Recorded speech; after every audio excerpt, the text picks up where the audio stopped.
pastor, and certainly to the Germantown Baptist family, the Germantown community. Thank you so much for the opportunity. Mayor Palazzolo, I appreciate the friendship that we've had, both personal and professional, and certainly appreciate being with you. Mayor Goldsworthy, I saw Mayor Goldsworthy. Mayor Goldsworthy, she and I go back a ways. So I think really give her a great hand of applause. When I started down this political journey some almost 20 years ago, Mayor Goldsworthy was one of the first that I reached out to. Sharon has been a great friend and certainly supported. Thank you so much, Sharon. And the event today, goodness gracious, why don't we do this more often? Why don't we do this every week? Because it's what America needs. It's what America needs to kind of wake up Saturday morning, a gray Saturday morning, and start off with beautiful, beautiful music from the children and all that goes with that. But certainly this season of the year, the Christmas season, is remarkable in so many ways. Obviously, for the birth of our Savior and how important it is that we acknowledge that. But I think as we end the year, it gives us an opportunity as a nation to really kind of reflect on our history, on our past year, and use that reflection as instructive as we go forward. Now, I have been my entire life a passionate lover of history. I can remember growing up in a household where the books were plentiful. My parents loved history. They loved to talk history. We loved to experience history. One of the first books that I received as a child, when I was about 10 years old, that I remember was a book that my mother gave me. It was a pictorial history of the world. And I still have that book. It's a book that for many, many years, and it was a very formative time of life, that I would read and I would study the pictures, and it really instilled in me a deep appreciation for our history as a nation, as a world, and certainly the role that we as Americans play in history. As I have studied history over the years, I've taken particular interest in personalities and people that have had a profound impact on our nation, the role that they played, the legacy that they left, but more importantly, the lessons that we learned. One of the things that I think is so important about history is not so much the dates and places, but it's the lessons learned and how we've applied those lessons going forward. So as I have studied personalities in history, I've always found the leadership of our nation to be fascinating. The players, the men who have stepped up to serve as our presidents and lead our nation, what they have brought unique to that experience.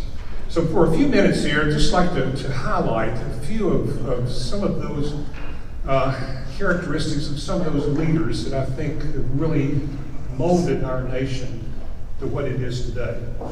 I think we have to start with the father of our nation, George Washington, a colonial aristocrat, farmer primarily, had brief tenure as a soldier, but was able to take a ragtag bunch of frontiersmen and develop a military force that over a period of 6 years established this frontier into a great nation.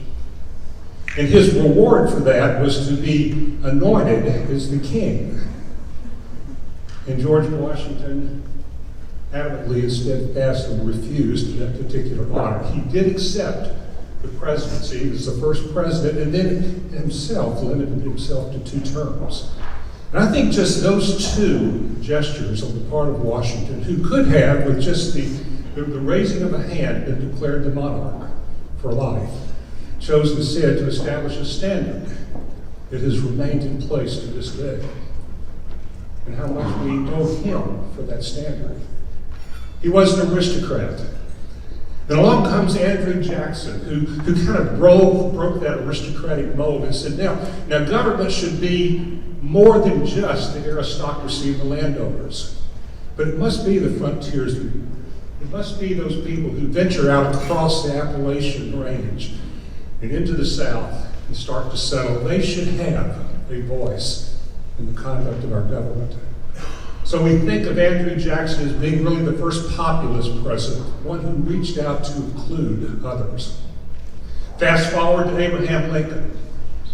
Abraham Lincoln served as the president probably in the most critical point in our nation's history, who stood up and said, "A house divided against itself cannot stand." And over a period of 4 years, conducted the Great War that resulted in reuniting our great country. I look at 3 presidents, Woodrow Wilson, Teddy Roosevelt, and Harry Truman, as being 3 presidents that really looked at the fact that America was the greatest democracy in the history of the world. And that being the greatest democracy, and being the leader of the free world, what is the responsibility that we as America have in the area of freedom and democracy to promote those principles worldwide? So 3 presidents there, they played a pivotal role in saying the United States of America is premier in the free world. How can we be a leader for others? Franklin Roosevelt, during the 2 periods in our nation's history that were probably most pivotal when it comes to our sustainability. The Great Depression, which was a true threat to our democratic system. And then the Second World War, where we dealt with the invasion of two very critical enemies. And how Roosevelt was able to use all of the various levers of government to hold us together as a nation and maintain our presence as the premier democratic society in the world.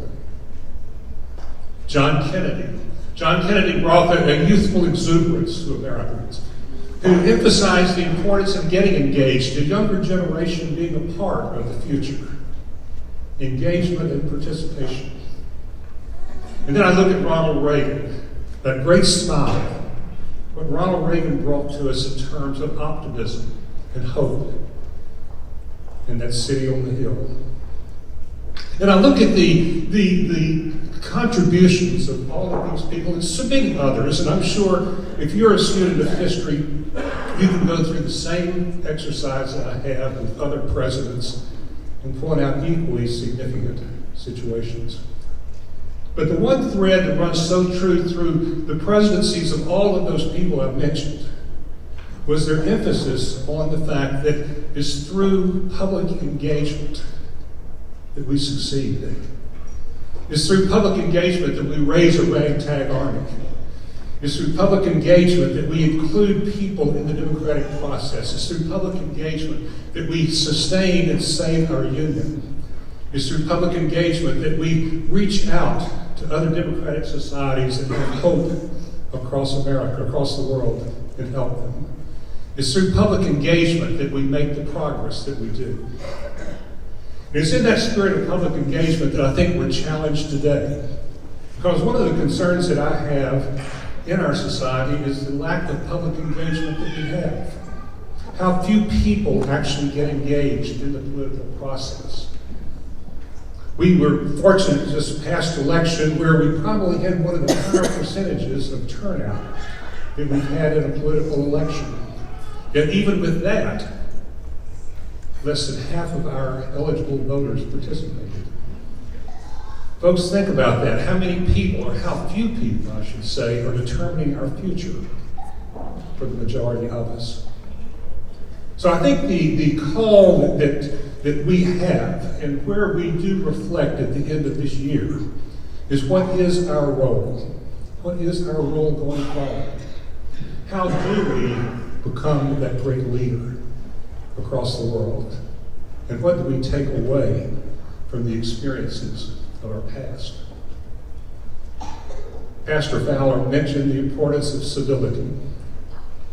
Leadership requires civility. What's the definition of civility? Civility is really the salt that savors. It's the salt that engenders good manners. It's the salt that enforces and reinforces our care for one another. In simple words, civility is all about the golden rule. Do unto others as you would have them do unto you. Wouldn't it be beautiful if that was our guiding principle as adults, as lay men and women engaged in the work of the church and work of the community, that we engaged people by the tenets of the golden rule. And that through civil behavior, we built those alliances, we built that unity that then we can take across America and say, we are great because we love one another, we reach out to others, and we lead through example.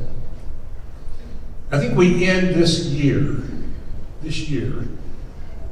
reflecting upon our greatness, but we also acknowledge our shortcomings. And we leave here with the resolve that we will go out and build those relationships, and we'll do that in a civil manner that follows the very simple tenets of the Golden Rule. And if we will do that, if we'll follow those biblical admonitions that are so simply stated in the Golden Rule, how prosperous and how successful we'll continue to be as the greatest democracy in the world. Thank you.